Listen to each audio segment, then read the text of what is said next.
नमस्कार, जोहार झारखंड देख रहे हैं आप। आपके साथ मैं हूं शिप्रा झा। बुलेटिन में सबसे पहले बात बड़ी खबर सामने आ रही है रांची से, जहां बूढ़ा पहाड़ में सुरक्षा बलों की दबिश हुई। 2 बार यहां पर पुलिस और नक्सली के बीच मुठभेड़ हुई है। कई राउंड फायरिंग की गई, जिसमें नक्सली भाग गए। नक्सलियों का बंकर ध्वस्त किया गया है। 100 से ज्यादा बम यहां से बरामद किए गए हैं। आपको बता दें कि बूढ़ा पहाड़ पर सर्च ऑपरेशन तेज कर दिया गया है।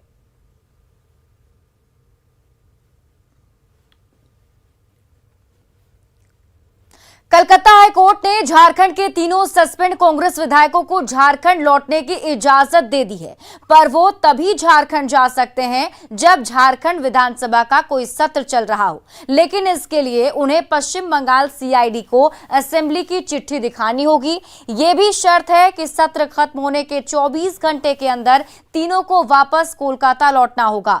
तीनों विधायकों को हावड़ा पुलिस ने जुलाई 2022 में तब गिरफ्तार किया था, जब 48 लाख कैश से भरा बैग लेकर तीनों एसयूवी गाड़ी से जामताड़ा लौट रहे थे।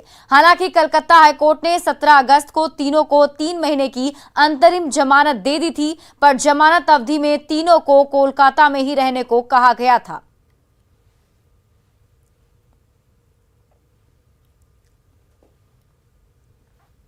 दुमका में बेटियों से दरिंदगी के खिलाफ आदिवासी समाज का बंद असरदार रहा। एनसीपीसीआर अध्यक्ष पीड़ित परिवार से मिलने पहुंचे, पर प्रशासन की लापरवाही से मुलाकात नहीं हो सकी।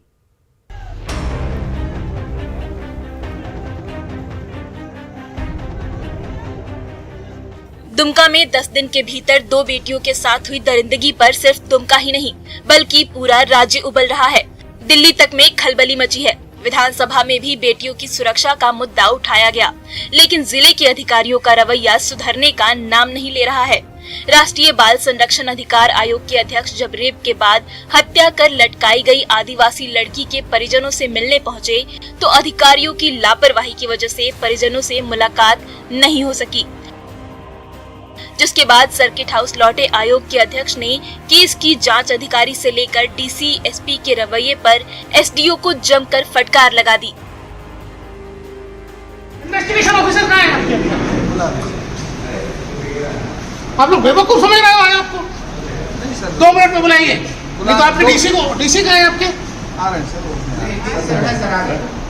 सर। और एसपी कहाँ है? दोनों बुलाइए दोनों को। आयोग के अध्यक्ष की दोनों लड़कियों के परिवार से मुलाकात की पहले ही सूचना दी जा चुकी थी। बावजूद इसके अधिकारियों की ओर से लापरवाही बरती गई और जिंदा जलाई गई लड़की के परिजनों से ही मुलाकात हो सकी। दरअसल दुमका में दरिंदगी से नाराज आदिवासी समाज ने संथाल परगना बंद का आह्वान किया था और प्रदर्शनकारी उसी में आदिवासी लड़की के परिजनों को लेकर चले गए थे। रेप और हत्या की घटना के बाद सोए सिस्टम को जगाने के लिए बुलाए गए बंद को सबका साथ मिला। गाड़ियों के पहिए थम गए। प्रदर्शनकारियों ने घूम घूम कर बंद कराया और विभिन्न चौक चौराहों को जाम रखा। जब तक उन दोषियों के विरुद्ध कड़ी कार्रवाई सीधा एकदम डीग चौराहे पे फांसी की मांग नहीं करेंगे, तब तक उन दरिंदों को एहसास नहीं होगा और उनके जैसे और भी कुकृत्य करने वाले को तब तक डर भय नहीं पैदा होगा। और ये पैदा करने के लिए हम सभी युवा साथियों से आह्वान करते हैं कि सब एकजुट हो जाए। अब समय है और एक खून करने। जाहिर है दुमका में रेप और हत्या के मामलों को लेकर आदिवासी समाज में काफी आक्रोश है। ऊपर से अधिकारियों का रवैया भी सवालों के घेरे में रहा है, जिससे लोगों में सिस्टम के प्रति गुस्सा बढ़ता जा रहा है। Nitesh Kumar, news 18, Dumka.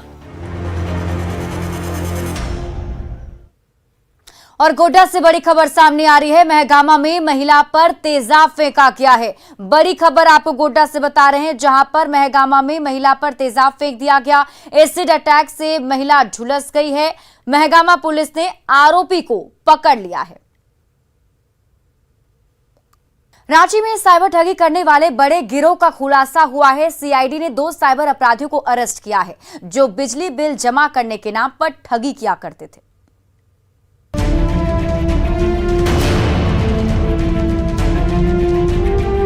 TV screen पर दिख रहे इन 2 किरदारों के पीछे की कहानी जानकर आप दंग रह जाएंगे।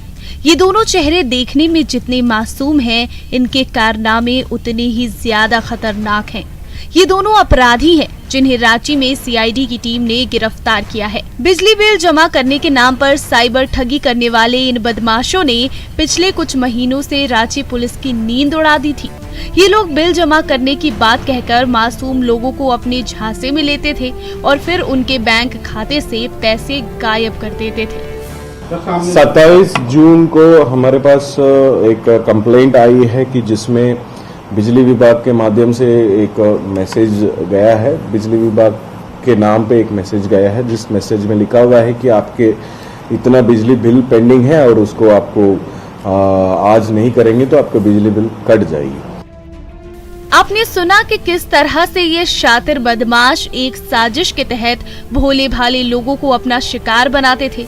हैरानी की बात है कि इस पूरे खेल के पीछे का जो मास्टरमाइंड है वो पेट्रोल पंप का एक संचालक है, जिसकी मदद से साइबर अपराधी काले कारनामों से जुटाए काले पैसों को पेट्रोल के जरिए व्हाइट में बदलते थे। इस कांड को जैसे अनुसंधान करते गए हैं तो उसमें वो मनी ट्रेल अल्टीमेटली एक स्मार्ट फ्लीट पेट्रो कार्ड पे पार्क हुआ था, जो फ्यूल खरीदने के लिए जो कार्ड्स खरीदते हैं वो वैसे कार्ड था जो फर्जी पाया गया था।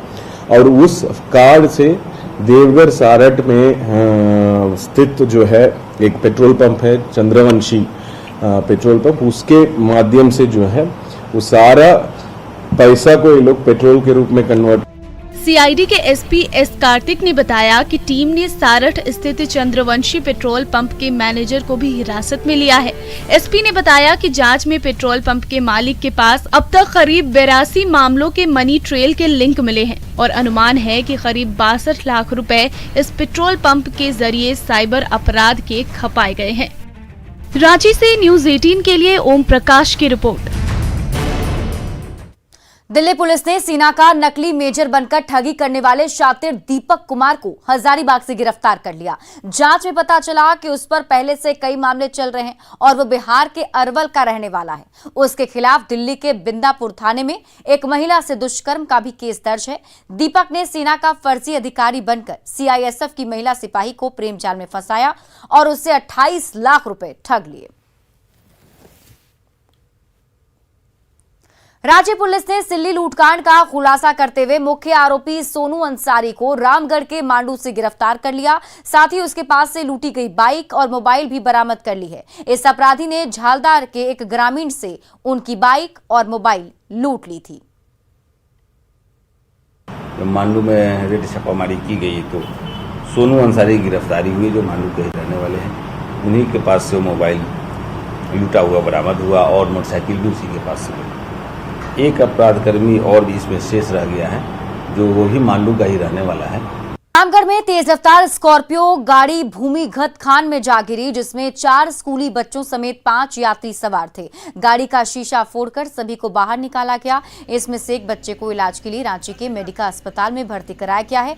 तेज रफ्तार गाड़ी का ब्रेक अचानक फेल हो गया था, जिसके चलते वो गाड़ी 50 फीट गहरे खाई में जा गिरी। अचानक मतलब ब्रेक लगाए, ब्रेक काम नहीं किया हमरा, उसी में गाड़ी हमरा सीधे गड्ढा में गिर गया, खदान में। कितने लोग थे आप इस गाड़ी? 4 बच्चा था, चारों बच्चा के स्कूल जा रहे थे छोड़ना। अच्छा। उसी में चारों को निकाले। देवघर के खेजुरिया पथ में तेज रफ्तार बोलेरो ने 4 कांवरियों को धक्का मार दिया, जिसमें चारों जख्मी हो गए, जिसमें एक महिला गंभीर रूप से जख्मी हो गई है। जिस वक्त यह हादसा हुआ उस वक्त सभी कांवरिया रास्ते के किनारे खड़े होकर फल खरीद रहे थे। सभी घायलों को सदर अस्पताल में भर्ती कराया गया है।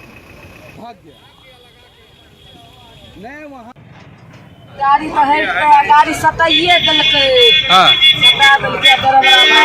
ड्राइवर भागी गला। कहाँ घर छ? रामगढ़ के 4 लेन नेशनल हाईवे पर पटेल चौक के पास 2 साल से बन रहा फ्लाईओवर अब भी अधूरा है, जिसके चलते अक्सर दुर्घटनाएं होती रहती हैं, तो स्थानीय ग्रामीणों को प्रदूषण का शिकार होना पड़ता है।